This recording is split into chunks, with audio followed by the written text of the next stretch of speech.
multiplication of matrix, maksud dia pendarapan matrix. Kamu nak guna cara manual boleh, tapi selalunya di SPM adalah kertas 1. Maka boleh guna calculator. 30 hari, 30 soalan matematik bersama Cikgu Debbie. Ini adalah hari ke-18. Sebelum kita guna calculator, korang kena tahu R dengan C. Apa tu R dan apa tu C? Kita ada row dan kita ada column.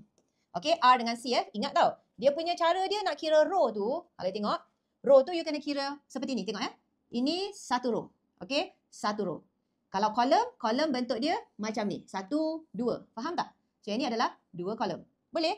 Okey, kalau dah boleh, jom kita masukkan kat sini terus Kalau satu row, ini satu row. So, 1 darab dengan dia punya column dia ada 2. So, 2. Okey, so ingat ni Okey, next one. Yang ni boleh padam, ini tak perlu. Okey, next one yang kat sini. Berapa row? Berapa row? 1, 2. So, 2 row darab dengan berapa column? 1, 2, 3. So, dapat 3. Maka dekat kalkulator kita, you tekan, you pergi ke menu, lepas tu pergi ke kita punya nombor 4. Ada nampak tak dia punya matrix kat sini? Okay, nombor 4. Lepas tu tekan nombor 4. Okay, sekarang kita ada matrix A tu. Okay, A tu yang ni. Ini kita panggil dia A. Ini A 1 darab 2 tu yang ni. Row 1, column 2 ni. Okay, kita masukkan. Okay, kita nak buat A 1. So, row 1, column 2. Masukkan information 2, negatif 1. Okay, 2 dan negatif 1. Okay, settle. Dah masukkan Tekan option lagi, tekan OPTN ni dekat atas ni.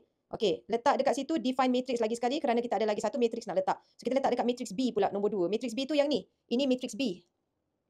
Kita letak matrix B 2.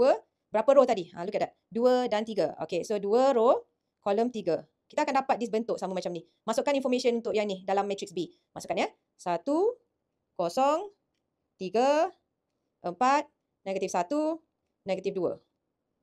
Okey, dah masukkan dekat matrix B. Sekarang tekan option balik. Sekarang kita nak buat apa? Kita nak calculate kan? Kita nak buat apa? Darab 2 ni. Darab 2 ni So kita darab. Nombor 3, tekan matrix calculation nombor 3. Okey, pergi ke option balik, pilih matrix mana yang you nak darab macam ni. 3 darab dengan option lagi nombor 4 tu. Nombor 4 matrix B. Okey, so dia nampak ni matrix A darab matrix B. So jawapan kita dapat? Dah dapat dah tengok. Ding, tekan-tekan dapat jawapan. Ding. Nak beli calculator ni, boleh tekan beg kuning. Cikgu jual warna pink dan warna biru. Yang mana korang suka?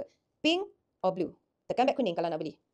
Kalau korang nak beli Fast Track SPM untuk last minute study Form 4, Form 5, boleh beli sekarang kerana akan membantu anda. Dalam ni ada 16 video tutorial. Cikgu termasuk sekali 4 jam SPM webinar punya video untuk korang rujuk.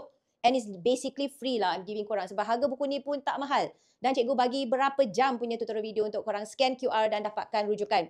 Contohnya kalau soalan transformasi. Tengok Soalan transformasi dia ada dia punya jawapan. Tapi korang tak tahu buat kan?